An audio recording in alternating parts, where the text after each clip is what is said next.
Magandang tanghali po sa lahat. Luzon, Visayas, Mindanao, kung saan kayong dako ng mundo po, tayo nagbabalik dito sa aking munting channel po sa Mel Soriano TV29 para mag-discuss ulit ng another coins. Ayan po. Magandang tanghali po sa ating mga kolektor kung saan kayong dako ng mundo po, lalong-lalo na ang aking mga subscriber po. Thank you so much po. Yung nanonood din po doon sa aking FB page. Maraming salamat din po. Ayan, nabubulol na. Yun naman nanonood po na hindi pa po nakapag-subscribe dito sa aking YouTube channel at gusto nyo ang ganito mga topic po about coins. Siniselling ho natin ang kanyang mga presyo po. At ito ay ating hilig po, pangulikta ng barya.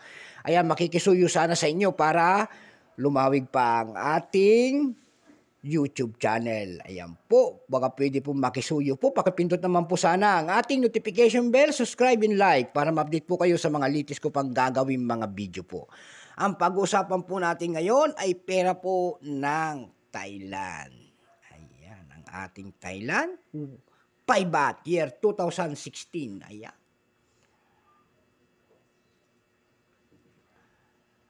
Bago tayo magsimula sa ating talakayan, kikilalanin mo muna natin siya. Siyempre, issue po, Thailand.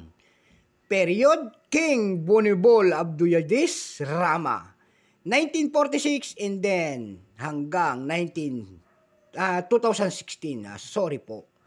Type standard circulation coins years 2551 and 25-2560 Thailand calendar po, ayan. Ayan, Thailand calendar. Dito naman sa atin, ito po ay 2008 hanggang 2017. Value nito 5 baht. Currency baht 1897, up to date po. Composition po nito ay copper nickel glad copper. Ay, may bigat lamang po itong 6 grams. May haba po itong 24 mm. May kapal po naman itong 1.75 mm. Hugis po, siyempre bilog. Orientation ito, coin alignment. Number and dash 7236. Reference number Y-446.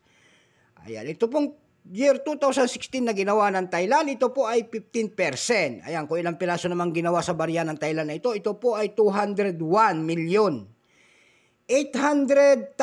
piraso lamang. Ayan po. Pero mayroon na siyang selling price dun sa ating numista. Binigyan na siya po ng presyo ng ating numista. Ayan po. May presyo na. Yung kanya extra fine po ay nagkakahalaga lamang ng 11 pesos. Almost uncirculated. 13. Almost uncirculated nito ay 16 pesos.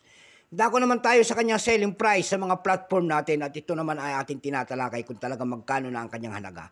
Doon sa ating numista.com po may nagbebenta na nito ng $1.75. Doon sa ebay.com naman po may nagbebenta na nito ng $1.7. Meron tayong makitang malaki doon na $7.11. Meron din tayong nakita doon na $5.49. Sa carousel, wala tayong mahagilap po. Yan lamang po ang aking may bibigay na presyo nito. So hanggang dito na lamang po, Luzon, Visayas, Mindanao, kung saan kayong dako na mundo po.